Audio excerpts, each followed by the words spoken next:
ਸਾਨੂੰ ਪਿਛਲੇ ਦਿਨਾਂ 'ਚ ਵੱਡੀ ਸਫਲਤਾ ਮਿਲੀ ਹੈ ਜਦੋਂ ਖੰਨਾ ਪੁਲਿਸ ਨੂੰ ਜਾਲੀ ਕਰੰਸੀ ਤਿਆਰ ਕਰਨ ਵਾਲੀ ਜਿਹੜੀ ਅੰਤਰਰਾਜੀ ਗਿਰੋਹ ਹੁੰਦੀ ਹੈ ਉਹਦੇ ਅਸੀਂ 4 ਮੈਂਬਰ ਗ੍ਰਿਫਤਾਰ ਕੀਤੇ ਤੇ ਸਾਨੂੰ ਇਹਦੇ 'ਚ 15,05,000 ਰੁਪਏ ਦੀ ਜਾਲੀ ਕਰੰਸੀ ਬਰਾਮਦ ਹੋਈ ਹੈ।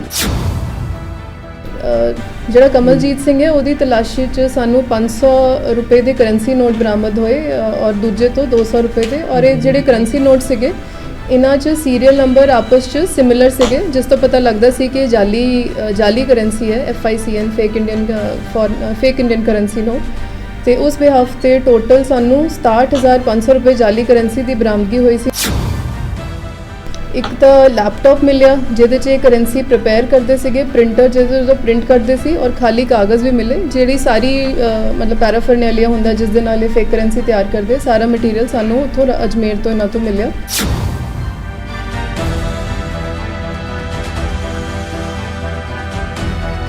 ਖੰਨਾ ਪੁਲਿਸ ਹੱਥ ਉਸ ਸਮੇਂ ਵੱਡੀ ਸਫਲਤਾ ਲੱਗੀ ਜਦੋਂ ਪੁਲਿਸ ਨੇ ਰਾਜਸਥਾਨ 'ਚ ਬੈਠ ਕੇ ਜਾਲੀ ਕਰੰਸੀ ਤਿਆਰ ਕਰਨ ਵਾਲੇ ਗਿਰੋਹ ਦੇ 2 ਮੈਂਬਰਾਂ ਅਤੇ ਪੰਜਾਬ 'ਚ ਸਪਲਾਈ ਕਰਨ ਵਾਲੇ 2 ਵਿਅਕਤੀਆਂ ਸਮੇਤ 4 ਲੋਕਾਂ ਨੂੰ ਗ੍ਰਿਫਤਾਰ ਕੀਤਾ ਹੈ। ਪੁਲਿਸ ਨੇ ਇਹਨਾਂ ਦੇ ਕਬਜ਼ੇ 'ਚੋਂ 15,05,000 ਰੁਪਏ ਦੀ ਜਾਲੀ ਕਰੰਸੀ ਵੀ ਬਰਾਮਦ ਕੀਤੀ ਹੈ।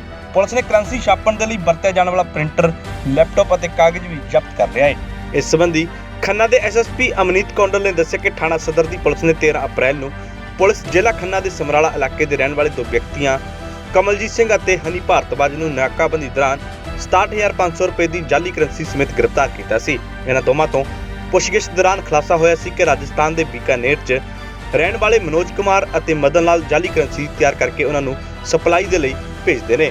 SSP ਨੇ ਦੱਸਿਆ ਕਿ ਪੁਲਿਸ ਨੇ ਅਜਮੇਰ ਤੋਂ ਮਨੋਜ ਅਤੇ ਉਸਦੇ ਸਾਥੀ ਮਦਨ ਲਾਲ ਨੂੰ ਗ੍ਰਿਫਤਾਰ ਕਰਕੇ 14,20,000 ਰੁਪਏ ਦੀ ਜਾਲੀ ਕਰੰਸੀ ਬਰਾਮਦ ਕੀਤੀ ਹੈ।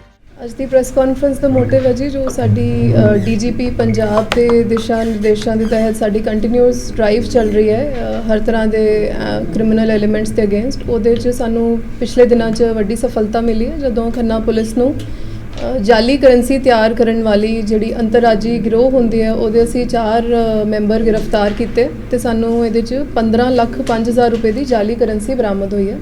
ਇਹਦੀ ਡਿਟੇਲ 'ਚ ਮੈਂ ਦੱਸਣਾ ਚਾਹਾਂਗੀ ਇਹ ਸਾਰੀ ਡਰਾਈਵ ਦੀ supervision SPD madam Pragya Jain ਨੇ ਕੀਤੀ। ਉਹਨਾਂ ਦੇ under incharge CIA inspector Amandeep Singh, SHO Sadar Hardeep ਔਰ ਇਹਨਾਂ ਦੋਨਾਂ ਦੀ ਜਿਹੜੀ ਟੀਮਸ ਹੈ ਉਹ ਇਨਵੋਲਵ ਸੀਗੀਆਂ।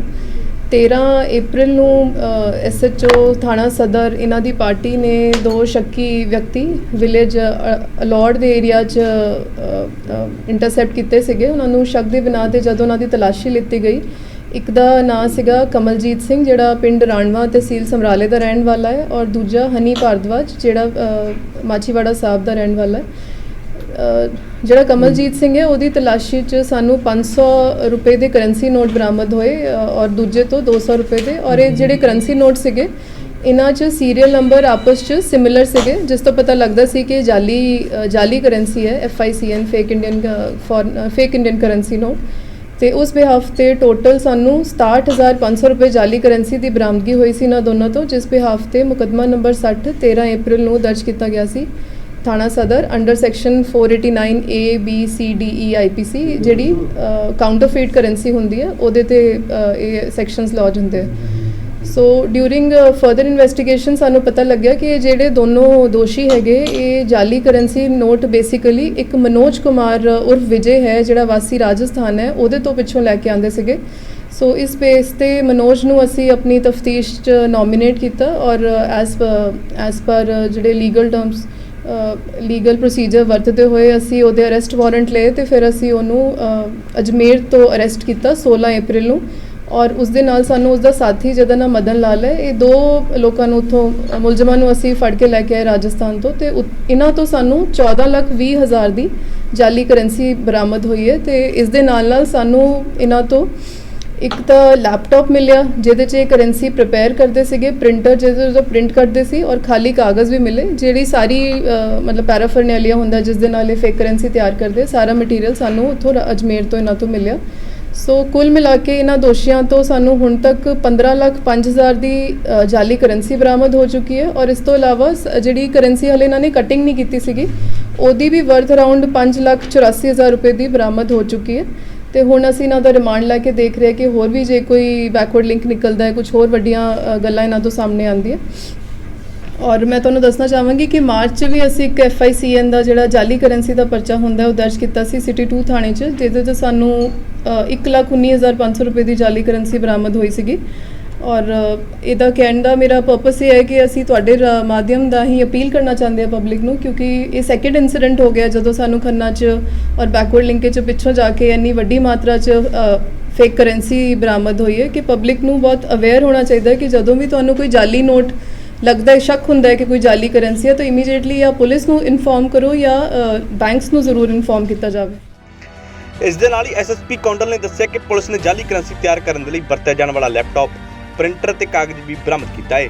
ਉਹਨਾਂ ਨਾਲ ਹੀ ਦੱਸਿਆ ਕਿ ਸਮਰਾਲਾ ਦੇ ਦੋਵੇਂ ਨੌਜਵਾਨ ਸੋਸ਼ਲ ਮੀਡੀਆ ਰਾਹੀਂ ਰਾਜਸਥਾਨ 'ਚ ਬੈਠੇ ਮਾਸਟਰਮਾਈਂਡ ਦੇ ਸੰਪਰਕ 'ਚ ਆਏ ਸਨ ਤੇ ਇਹਨਾਂ ਲੋਕਾਂ ਨੇ ਸਮਰਾਲਾ ਦੇ ਨੌਜਵਾਨਾਂ ਨੂੰ ਆਪਣੇ ਸੰਪਰਕ 'ਚ ਲਿਆ ਕੇ ਉਹਨਾਂ ਨੂੰ ਜਾਲੀ ਕਰੰਸੀ ਸਪਲਾਈ ਕਰਨ ਦੇ ਲਈ ਵਰਤਣਾ ਸ਼ੁਰੂ ਕਰ ਦਿੱਤਾ। ਪੁਲਿਸ ਨੇ ਦੱਸਿਆ ਕਿ ਮਾਮਲੇ 'ਚ ਹੋਰ ਵੀ ਖੁਲਾਸੇ ਹੋਣ ਦੀ ਉਮੀਦ ਹੈ। ਲੇਮੈਨ ਜਿਹੜਾ ਆਮ ਇਨਸਾਨ ਹੈ, ਜਿਹੜਾ ਐਕਸਪਰਟ ਨਹੀਂ ਹੈ, ਉਹ ਤਾਂ ਬਹੁਤ ਜ਼ਿਆਦਾ ਫਰਕ ਨਹੀਂ ਇਹਦੇ 'ਚ ਦੇਖ ਸਕਦਾ, ਬਟ ਡੈਫੀਨਿਟਲੀ ਜਿਹੜਾ ਇਸੇ ਲਾਈਨ 'ਚ ਦੇ ਕੇ ਨੋ ਦ ਡਿਫਰੈਂਸ ਜੋ ਐਕਸਪਰਟ ਹੋਏਗਾ। ਬਟ ਪਹਿਲੀ ਨਜ਼ਰੇ ਤੁਸੀਂ ਆਪ ਵੀ ਦੇਖ ਹੀ ਸਕਦੇ ਹੋ, it looks like good currency.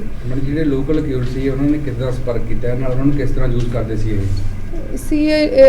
ਜੋ ਹੁਣ ਤੱਕ ਜੀ ਸਾਡੀ ਪ੍ਰੀਲਿਮਿਨਰੀ ਤਫਤੀਸ਼ 'ਚ ਆਇਆ, ਇਹਨਾਂ ਨੂੰ ਸੋਸ਼ਲ ਮੀਡੀਆ ਦੇ ਥਰੂ ਪਤਾ ਲੱਗਿਆ, ਇੱਕ ਜਿਹੜੇ ਕੰਟੈਕਟ 'ਚ ਆਇਆ, ਜਿੱਦਾਂ YouTube ਤੇ ਕਿਸੇ ਸਾਈਟ ਤੋਂ ਚੈੱਕ ਕਰ ਰਹੇ, ਥੱਲੇ ਜਿਹੜਾ ਕਮੈਂਟ ਸੈਕਸ਼ਨ ਹੁੰਦਾ ਹੈ ਉਹਦੇ 'ਚ ਕਈ ਵਾਰ ਲੋਕਾਂ ਨੇ ਲਿਖਿਆ ਹੁੰਦਾ ਫਲਾਨੀ ਚੀਜ਼ ਲਈ ਮੈਨੂੰ ਕੰਟੈਕਟ ਕਰੋ, ਇਸ ਤਰ੍ਹਾਂ ਇਹਨਾਂ ਦਾ ਰਾਬਤਾ ਆਪਸ 'ਚ ਬਣਿਆ ਸੀ। ਜਿਹੜੀ ਕਰੰਸੀ ਦੇ ਵਿੱਚ ਮੈਡਮ ਨੰਬਰਿੰਗ ਹੈ ਉਹ ਡਿਫਰੈਂਟ ਹੈ ਕਿ ਸੇਮ ਹੈ? ਜਿਹੜੀ ਕਰੰਸੀ ਹੈ, ਜਿਵੇਂ 500 ਦੇ ਨੋਟ ਹੈ, 200 ਦੇ, ਕੁਝ ਜਿਹੜੀ ਸਾਡੀ ਸੀਰੀਅਲ ਨੰਬਰ ਹੁੰਦੀ ਹੈ, ਕੁਝ ਦੀ ਇੱਕ ਨੋਟ 'ਚ ਵੀ ਹੈ ਤੇ ਇੱਕ ਹੋਰ ਨੋਟ 'ਚ ਵੀ ਹੈ, ਇੱਕ ਨੋਟ ਦਾ ਦੂਜੇ 'ਚ ਨਹੀਂ ਹੋ ਸਕਦਾ, ਸੋ ਉਹ ਵੀ ਇੱਕ ਇੰਡੀਕੇਸ਼ਨ ਹੈ ਕਿ ਜਾਲੀ ਕਰੰਸੀ ਹੈ। ਔਰ ਇਸੇ ਤਰ੍ਹਾਂ ਬਾਕੀਆਂ 'ਚ ਵੀ ਹੈਗਾ। ਮੈਡਮ ਪ੍ਰੋਫੈਸ਼ਨਲ ਨੇ ਬੰਦੇ ਜੀ, ਮਤਲਬ ਜਿਹੜਾ ਇਹਦੇ 'ਚ ਮੈਂ ਥੋੜੀ ਹੋਰ ਡਿਟੇਲ ਦੱਸ ਦਿੰਦੀ ਹਾਂ। ਜਿਹੜੇ ਦੋਸ਼ੀ ਹੈਗੇ ਰਾਜਸਥਾਨ ਵਾਲੇ ਮਨੋਜ ਕੁਮਾਰ, ਇਹਦੇ ਤੇ ਪਹਿਲਾਂ ਵੀ 5 ਮੁਕੱਦਮੇ ਦਰਜ ਹੈ, ਜਿਨ੍ਹਾਂ 'ਚੋਂ ਇੱਕ ਮੁਕੱਦਮਾ ਇਹਦੇ ਤੇ ਜਾਲੀ ਕਰੰਸੀ ਦਾ ਹੀ ਸੀਗਾ, ਸੋ ਇਹਦਾ ਇਸ ਲਾਈਨ 'ਚ ਐਕਸਪੀਰੀਅੰਸ ਹੈਗਾ। ਹਾਂਜੀ, ਜਿਹੜਾ ਮੇਨ ਇਹਦਾ 'ਚ ਹੁਣ ਤੱਕ ਸਾਨੂੰ ਪਤਾ ਲੱਗਿਆ ਮਨੋਜ ਕੁਮਾਰ ਹੈ, ਇਹਦਾ ਹੀ ਸਾਰਾ ਪਲਾਨ ਸੀਗਾ, ਕਿੱਥੋਂ ਸਿੱਖਦਾ ਸੀ, ਤੇ ਡਿਊਰਿੰਗ ਤਫਤੀਸ਼ ਸਾਨੂੰ ਉਮੀਦ ਹੈ ਕਿ ਇਹਦੇ 'ਚ ਕੁਝ ਹੋਰ ਵੀ ਪਲੇਅਰ ਸਾਹਮਣੇ ਆ ਸਕਦੇ। ਮਾਰਕੀਟ ਦੇ ਵਿੱਚ ਮੈਡਮ ਕਿੰਨੀ ਕੁ ਕਰੰਸੀ ਹੈ ਨਿਕਲ ਚੁੱਕੀ ਹੈ? ਇਹ ਤਾਂ ਜੀ ਹਾਲੇ ਟੂ अर्ਲੀ ਟੂ ਅਸੈਸ ਹੈ, ਅਭੀ ਹਲੇ ਨਹੀਂ ਮੈਂ ਦੱਸ ਇਸ ਤਰ੍ਹਾਂ ਦੀ ਗੱਲ ਵੀ ਮਾਰਕੀਟ 'ਚ ਅਸੀਂ ਇੰਨੇ ਕਰੋੜ ਚਲਾ ਚੁੱਕੇ। ਨਹੀਂ ਜੀ, ਹਾਲੇ ਕਲੀਅਰ ਨਹੀਂ ਦੱਸਿਆ। ਇਹਨਾਂ ਦਾ ਨੈਟਵਰਕ ਕਿੱਥੇ ਤੱਕ ਸੀਗਾ, ਕੋਈ ਗੱਲਬਾਤ ਆਈ ਹੈ ਸਾਹਮਣੇ? ਫਿਲਹਾਲ ਤਾਂ ਜੀ ਇਹਨਾਂ ਦਾ ਨੈਟਵਰਕ ਪੰਜਾਬ ਔਰ ਰਾਜਸਥਾਨ ਦਾ ਤਾਂ ਸਾਹਮਣੇ ਆ ਹੀ ਗਿਆ। ਜੇ ਹੋਰ ਸਾਨੂੰ ਕੁਝ ਪਤਾ ਲੱਗਦਾ ਹੈ ਡਿਊਰਿੰਗ ਇਨਵੈਸਟੀਗੇਸ਼ਨ ਤੁਹਾਨੂੰ ਦੱਸਾਂਗੇ। ਕਿੰਨੀ ਕੇਸ ਹੈ? ਕਿੰਨੇ ਪਰਸਨ ਨੇ ਜਿਹੜੇ ਵਿੱਚ ਲੜੀਂਦੇ ਨੇ ਜਾਣਗੇ? ਇੱਕ ਦੋ ਹੈ ਜੀ ਸਾਡੇ ਰਡਾਰ 'ਚ, not in Punjab but out of state ਤਾਂ ਅਸੀਂ ਦੇਖ ਰਹੇ ਹਾਂ। ਇਹ ਕਿੰਨੀ ਕੁ ਦੇਰ ਤੋਂ ਕੰਮ ਕਰਦੇ ਸੀ ਮੈਡਮ ਜੀ ਐਟਲੀਸਟ ਬਹੁਤ ਜ਼ਿਆਦਾ ਤਾਂ ਨਹੀਂ ਜੋ ਹੁਣ ਤੱਕ ਸਾਨੂੰ ਪਤਾ ਲੱਗਿਆ, ਬਟ 6-7 ਮਹੀਨੇ ਸਾਲ ਤੱਕ ਕਹਿ ਸਕਦੇ। ਮੈਡਮ ਜਿਹੜੇ ਸੀਗੇ ਸਟੂਡੈਂਟ ਸੀ ਜਾਂ ਇਹਨਾਂ ਦੀ ਏਜ ਤਾਂ ਮਿਡ 20s ਤੋਂ ਲੈ ਕੇ 30 ਤੱਕ ਹੀ ਹੈ, they are not very old, ਸਾਰੇ ਯੰਗ ਹੀ ਲੜਕੇ। ਪੜ੍ਹੇ ਲਿਖੇ ਜਾਂ ਬਹੁਤ ਜ਼ਿਆਦਾ ਪੜ੍ਹੇ ਨਹੀਂ ਹੈ, ਕੋਈ 8ਵੀਂ ਪਾਸ ਹੈ, ਕੋਈ 12ਵੀਂ, ਕੋਈ BA ਪਾਸ ਹੈ। ਬਟ ਡਿਸਟ੍ਰਿਕਟ ਦੇ ਅਕਿਊਜ਼ਡ ਨੇ, ਉਹਨਾਂ ਦਾ ਕੋਈ ਫੀਡਬੈਕ ਜਾਂ ਬੈਕਗ੍ਰਾਉਂਡ ਆਇਆ ਜੀ?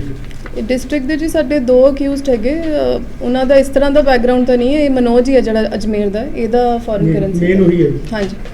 ਇੱਕ ਕੁਐਸਚਨ ਹੋ ਰਿਹਾ ਜੀ, ਇਹ ਕੋਈ ਗੱਲਬਾਤ ਆਈ ਹੈ ਸਾਹਮਣੇ ਵੀ ਇਹਨਾਂ ਨੇ ਕਿੰਨਾ ਇਸ ਤੋਂ ਪਹਿਲਾਂ ਕੋਈ ਪੈਸਾ ਪੂਸਾ ਆਪਣਾ ਜਿਹੜਾ ਹੈਗਾ ਜਾਲੀ ਕਰੰਸੀ ਮਾਰਕੀਟ ਦੇ ਵਿੱਚ ਸਿੱਟਿਆ? ਨਹੀਂ ਜੀ, ਹਾਲੇ ਤੱਕ ਇਹਦਾ ਨਹੀਂ ਪਤਾ ਇਹ ਸੇਲ ਕਿੱਦਾਂ ਕਰਦੀ, ਕੀ ਅਮਾਉਂਟ ਦੇ ਵਿੱਚ ਕਿੰਨੀ ਵੇਚਦੀ, ਜਿਵੇਂ 1 ਲੱਖ? ਥੋੜਾ ਬਹੁਤ ਜੋ ਪਤਾ ਲੱਗਿਆ, ਜਿਵੇਂ ਜੇ 10,000 ਦਾ ਪੈਸੇ ਦੇ ਕੇ 30,000 ਦੇ ਜਾਲੀ ਦੇ ਰਹੇ, ਇੰਨਾ ਕੁ ਮਾਰਜਨ ਹਲੇ ਸਾਹਮਣੇ ਹੈ। ਬਹੁਤ ਜ਼ਿਆਦਾ ਕੀਤਾ ਨਹੀਂ ਸੀ, ਪਹਿਲਾਂ ਇਹਨਾਂ ਨੂੰ ਪ੍ਰੀਐਮਪਟ ਕਰ ਦਿੱਤਾ ਗਿਆ। ਕਾਬਲੇ ਗੌਰ ਹੈ ਕਿ ਰਾਜਸਥਾਨ 'ਚ ਬੈਠ ਕੇ ਜਾਲੀ ਕਰੰਸੀ ਤਿਆਰ ਕੀਤੀ ਜਾਂਦੀ ਸੀ, ਜਿਸ ਨੂੰ ਬਾਅਦ 'ਚ ਪੰਜਾਬ 'ਚ ਸਪਲਾਈ ਕੀਤਾ ਜਾਂਦਾ ਸੀ। ਇਸ ਲਈ ਕਿਹਾ ਜਾ ਸਕਦਾ ਹੈ ਕਿ ਖੰਨਾ ਪੁਲਿਸ ਨੇ ਇਹਨਾਂ ਬਦਮਾਸ਼ਾਂ ਨੂੰ ਕਾਬੂ ਕਰਕੇ ਜਾਲੀ ਕਰੰਸੀ ਦੀ ਤਸਕਰੀ ਕਰਨ ਦੀ ਚੈਨ ਨੂੰ ਤੋੜਿਆ ਹੈ। ਖੰਨਾ ਤੋਂ ਕਰਵਿੰਦਰ ਸਿੰਘ ਢਿੱਲੋਂ, ਪੰਜਾਬੀ ਲੋਕ ਚੈਨਲ।